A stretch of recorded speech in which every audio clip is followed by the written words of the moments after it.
Boa noite mais uma vez a todos. Que Deus, mais essa noite, nos dê sabedoria e nos ilumine para compreendermos a palavra dele. Como Edva falou, hoje o nosso tema é a missão da família. Eu quero compartilhar um texto que está em Josué, capítulo 24, a princípio os versos 14 e 15. Josué, capítulo 24, versos 14 e 15. Vamos orar mais uma vez? Oremos. Senhor Deus, mais uma vez, Pai, temos a oportunidade de, ao findar de mais um dia, estar na Tua presença junto com os irmãos. Obrigado por essa oportunidade dos 10 dias de oração. Por favor, Senhor Deus, agora que a Tua palavra mais uma vez está aberta em nossas mãos, que mais uma vez vamos estudá-la, te pedimos que o Teu Santo Espírito seja derramado. Que ele se derrame sobre nós de maneira que nós compreendamos, Pai, vivamos aquilo que é o Teu desejo para as nossas vidas. Nos ilumina neste momento, nós te pedimos, em nome de Jesus. Amém. Josué 24, verso 14 e 15 diz assim: Agora, pois, temei ao Senhor e servi-o com integridade e com fidelidade. Deitai fora os deuses aos quais serviram vossos pais, da além do Eufrates e no Egito, e servi ao Senhor. Porém, se vos parece mal servir ao Senhor, escolhei hoje a quem servais, se aos deuses a quem serviram vossos pais, que estavam além do Eufrates, ou aos deuses dos amorreus em cuja terra habitais. Eu e a minha casa serviremos ao Senhor. O contexto dessa passagem, desses dois versos que nós lemos, é após a peregrinação do povo de Israel no deserto e após o início da conquista da terra prometida, de Canaã. Para relembrar um pouquinho a história, os israelitas foram escravos no Egito durante ali 420 anos. Deus envia Arão e Moisés para resgatar o povo do Egito. O povo é liberto, peregrina 40 anos no deserto até começar a tomar posse da terra. E agora, tomando posse da terra, Josué começa a separar as tribos de Israel em suas heranças, ou seja, em suas terras, as terras que pertenciam a cada tribo. E ele agora convoca os líderes, convoca o povo, principalmente os líderes. O verso 1 do capítulo 24 diz que ele chamou os anciãos de Israel, os seus cabeças, os seus juízes, os seus oficiais. Ele chama agora os líderes daquele povo para transmitir uma mensagem ao povo. E ao transmitir essa mensagem ao povo, Josué ele coloca algo interessante aqui para a gente, que está em outras passagens da Bíblia também. Ele está aqui relembrando o povo da aliança feita com Deus, do porquê eles devem seguir essa aliança, do como eles chegaram até aquela situação na qual eles estão. Ele começa agora a incentivar o povo. Ele diz assim: agora, pois, temei ao Senhor e servi-o com integridade e abandonem os deuses falsos.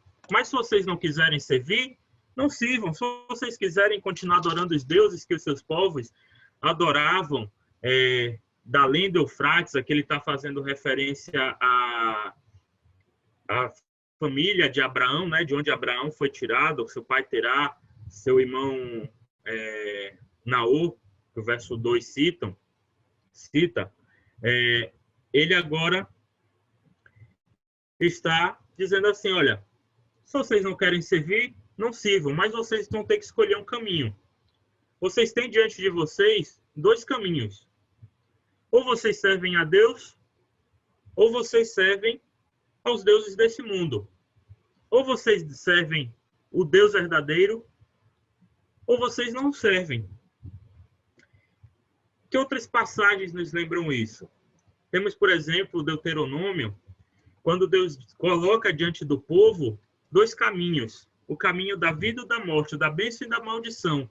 E quando Deus ele coloca essas opções, quando ele dá essas opções, Deus é tão bom que é como se ele ainda desse um GPS para dizer que caminho você deve escolher, qual é o melhor caminho para você seguir. Ele diz: olha, você tem aqui diante, você chegou numa bifurcação, agora você tem dois caminhos para seguir. Você pode seguir a vida e a bênção, ou você pode seguir a morte e a maldição.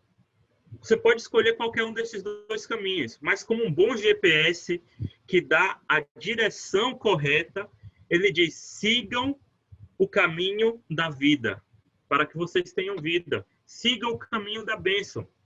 A mesma coisa Josué está fazendo aqui nesse texto. Para os que estão entrando, nós estamos estudando Josué 24, verso 14 e 15. Josué está dizendo para o povo: olha, vocês precisam decidir hoje quem é que vocês vão servir. Vocês têm o caminho de servir a Deus ou servir os deuses desse mundo. Percebam que para Satanás não é importante que você o sirva completamente. Satanás não está buscando que você seja 100% do time dele.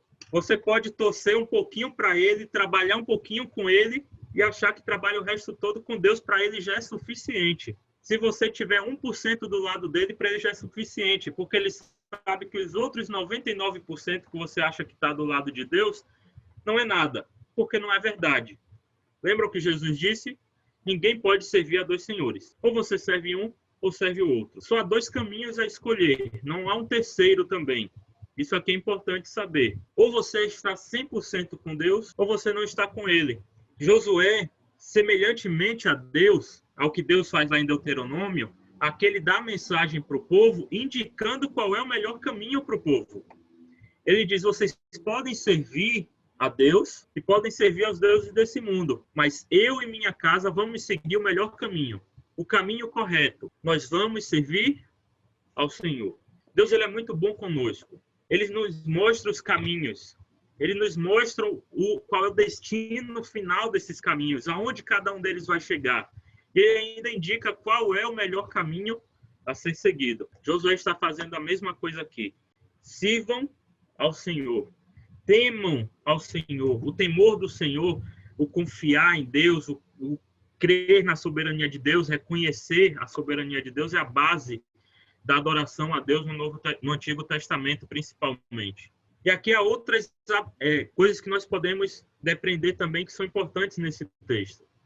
Além de estar indicando o caminho correto, Josué, através dele próprio e de sua casa, está indicando ao povo, está influenciando o povo a seguir o caminho correto, colocando a família dele como um exemplo para as famílias de Israel.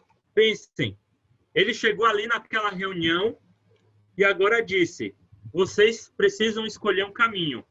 E vocês pensam que ele simplesmente chegou ali e disse assim: olha, agora minha casa e eu vamos servir ao Senhor. Não, não foi ali naquele momento que ele pensou. Ele já tinha tomado essa decisão com a família dele.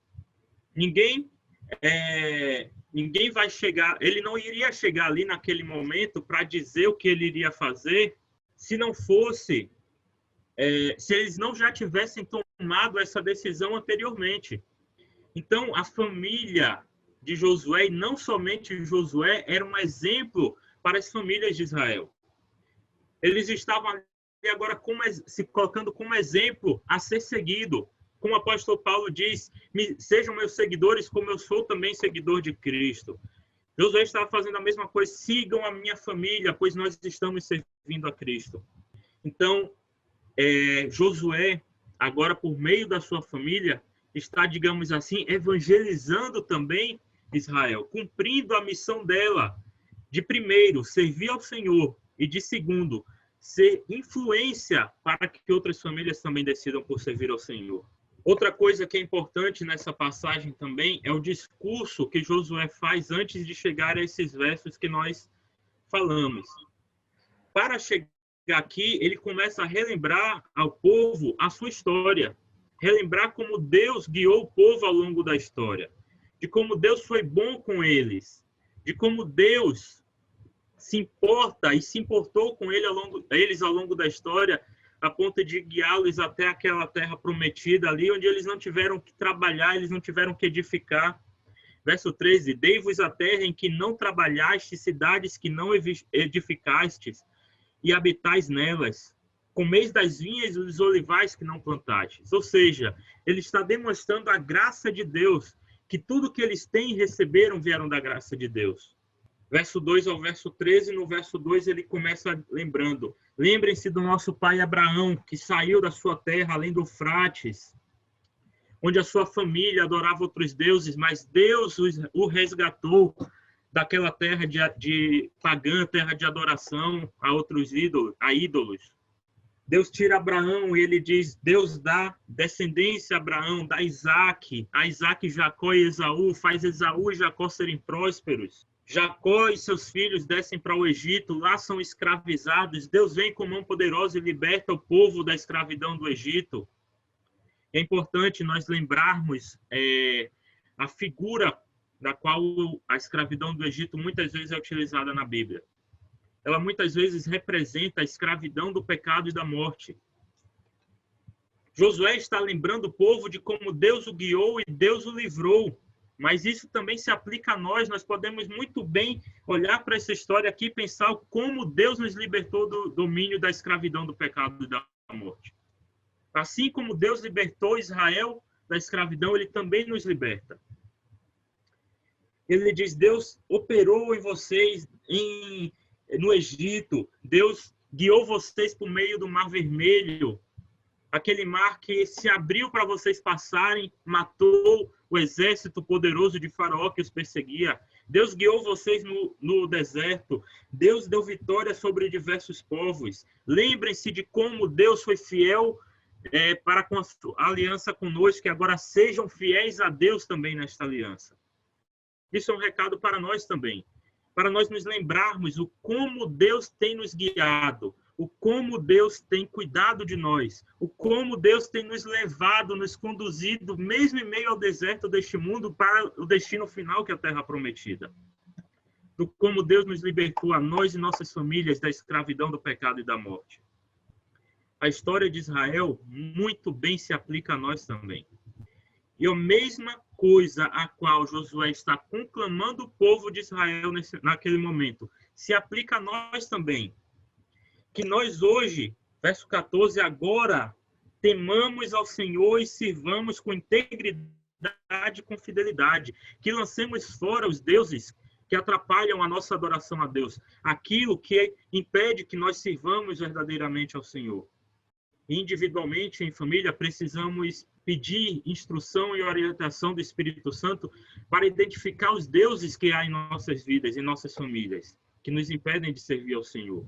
Talvez você pense assim: mas eu não tenho nenhuma estátua em casa, não tenho ídolos. Será mesmo que não temos?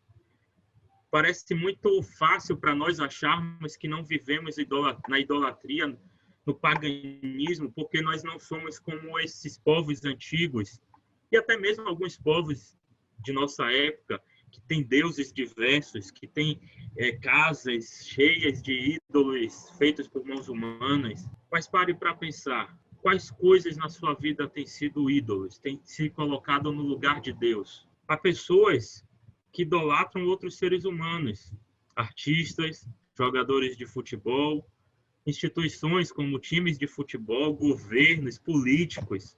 E aqui eu vou nos colocar como um todo, que eu acho que todo mundo entra nisso aqui também um pouco, se a gente parar para pensar. Quanta coisa nos tira o tempo de Deus, o tempo que deveríamos investir mais a Deus. Não estou dizendo que essas coisas são erradas, pelo contrário, são coisas até boas, mas que em exagero nos toma o lugar de Deus e se tornam ídolos em nossas vidas. Por você querer se distrair, se descansar a mente assistindo um filme, uma série, uma novela, um futebol, qualquer coisa disso, não há um problema em si intrínseco nisso. O problema é como isso tem afetado a sua vida, se tem tomado tanto o seu tempo que você não tem se dedicado a Deus. Ou ao tipo de coisa que você está assistindo que não edifica, ou que perverte a mente contrário ao caminho de Deus. Paremos para pensar: será que nós temos idolatrado outras pessoas, até mesmo nossa família? Será que nós temos colocado até mesmo nossas famílias no lugar de Deus? Os nossos relacionamentos, amizades, parentes, será que temos colocado pessoas e relações que são importantes, que são boas, mas que colocadas fora do seu lugar tomam o lugar de Deus. C.S. Lewis diz que tudo aquilo que não é eterno é eternamente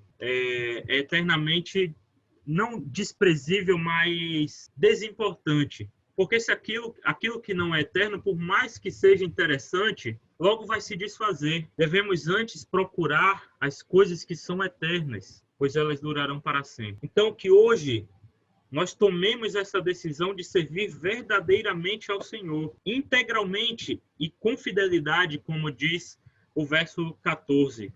Jogando, lançando, deitando fora os deuses aos quais servimos, ou quais os nossos pais serviram. O testemunho ele é muito importante também.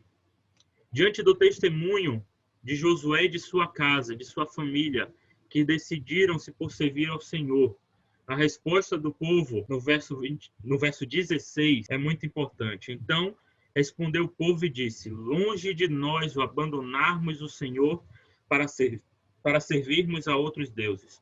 Porque o Senhor é o nosso Deus, é Ele quem nos fez subir, a nós e a nossos pais da terra do Egito, da casa da servidão, quem fez estes grandes sinais aos nossos olhos e nos guardou por todo o caminho em que andamos, e entre todos os povos pelos meios dos quais passamos.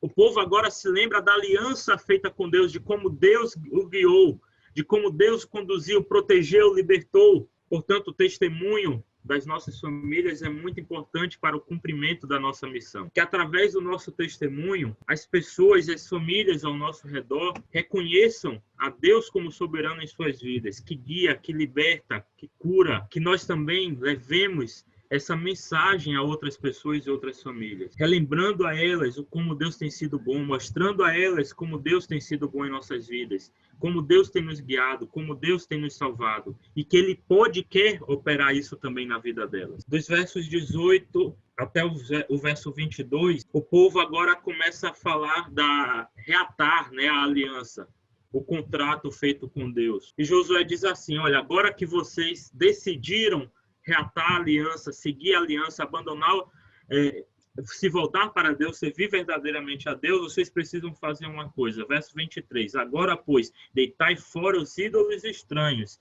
que há no meio de vós e inclinai o coração a Deus, ao Senhor, Deus de Israel. Esse é o chamado de Deus para nós hoje. Lançar fora os ídolos, aquilo que atrapalha a nossa adoração a Deus, a verdadeira adoração a Deus, a adoração completa. Lembre-se do que eu falei no início: se ela não é completa, não é adoração a Deus. Se é 99%, mas falta 1%, não é adoração verdadeira a Deus. Nós precisamos adorar completamente. Quem quer adoração parcial é Satanás, porque dessa forma você não vai adorar a Deus. Se você adora um pouquinho Satanás, não adora a Deus. É por isso que ele quer só um pouquinho da sua adoração. Então, lancemos fora os deuses e inclinemos o coração ao Senhor.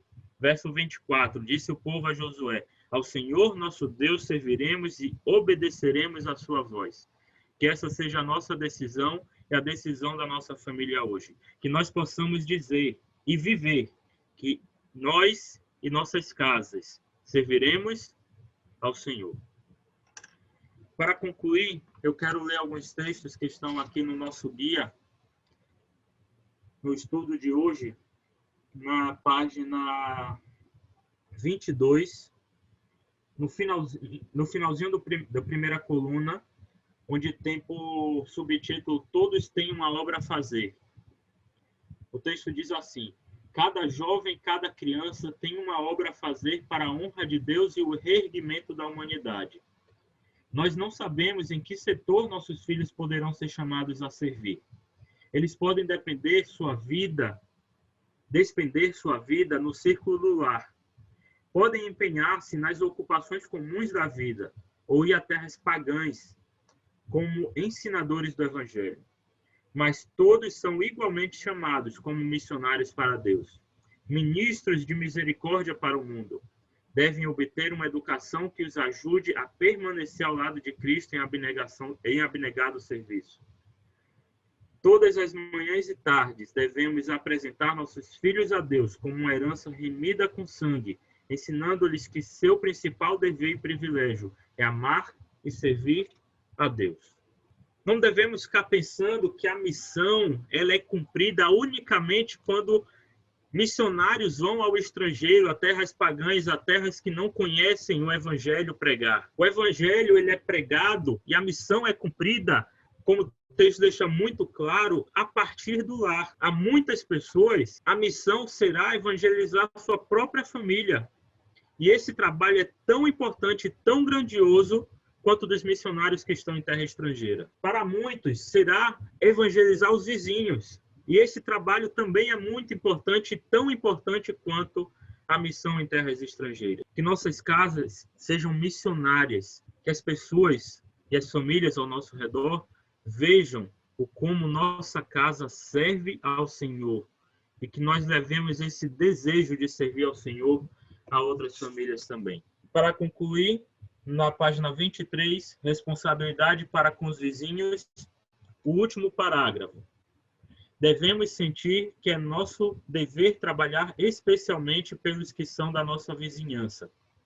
Pensem na melhor maneira de ir em socorro dos que não têm nenhum interesse nas coisas religiosas. Ao vocês visitarem seus amigos e vizinhos, mostrem interesse no bem-estar espiritual deles da mesma maneira que o fazem em relação ao que é temporal. Falem para eles de Cristo como um Salvador que perdoa o pecado.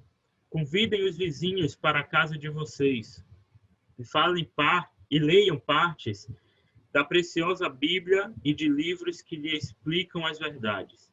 Diga a eles que se unirem a vocês em cânticos e orações. Nessas pequenas reuniões, o próprio Cristo estará presente, segundo prometeu, e os corações serão tocados por sua graça.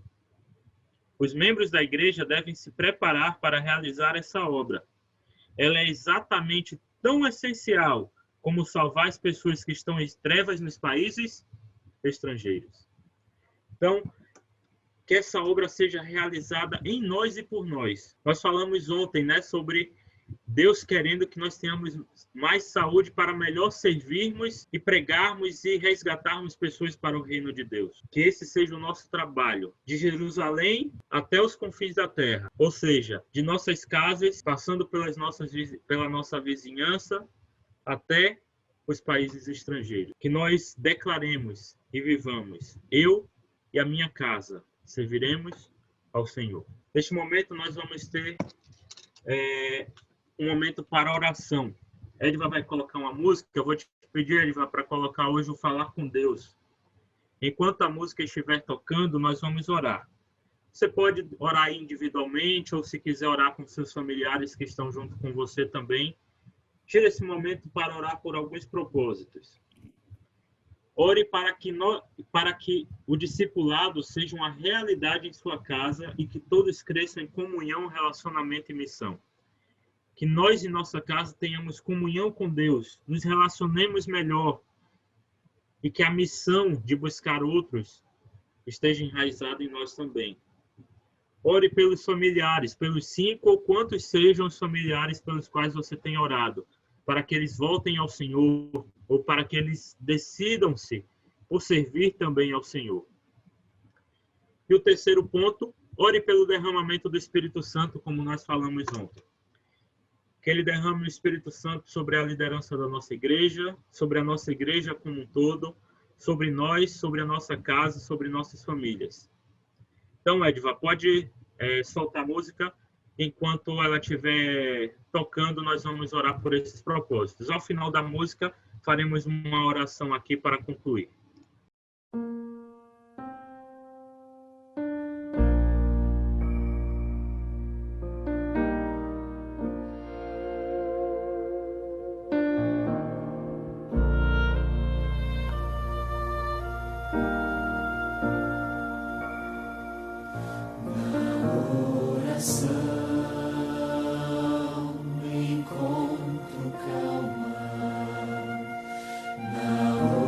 Coração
Vamos orar. Senhor Deus, na tua presença, Pai, continuamos confiantes que tu nos ouve e que tu respondes. Pai eterno, hoje nós estudamos a tua palavra, parte da história de Josué, e vimos, Senhor Deus, como grande líder que ele foi do teu povo, guiou a sua própria casa a servir a ti, Pai. E a sua casa foi exemplo para Israel, de maneira que aquele povo decidiu por reafirmar a aliança contigo, de abandonar os deuses que eles serviam, tudo aquilo que impedia a verdadeira adoração a ti, Pai. E eles decidiram, Pai, que em suas casas também serviriam a ti. Senhor Deus, que essa seja a decisão de cada família aqui hoje.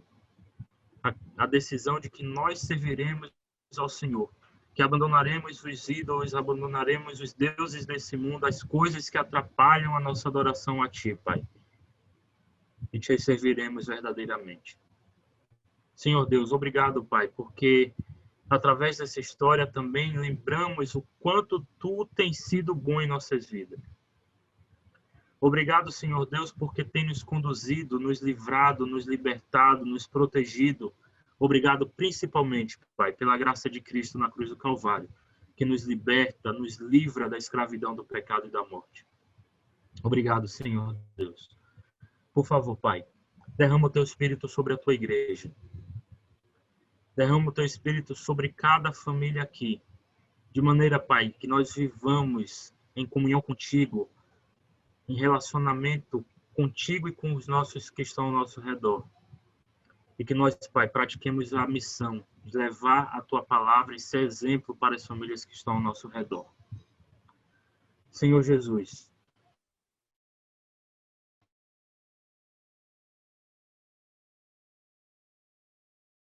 sobre os seus anciãos, sobre cada membro, Pai. De maneira, Senhor, que a tua glória, que o teu Espírito se encha e transborde na vida de cada um e na tua igreja, levando a tua graça salvadora a cada pessoa que está ao redor do local onde nós te adoramos aqui neste app, Pai. Por favor, Senhor Deus, resgata aquelas pessoas pelas quais temos orado, que elas voltem-se para ti, que elas decidam-se por também servir ao Senhor. Pai, nós te pedimos isso, confiando que tu ouves e que tu atendes, em nome de Jesus. Amém.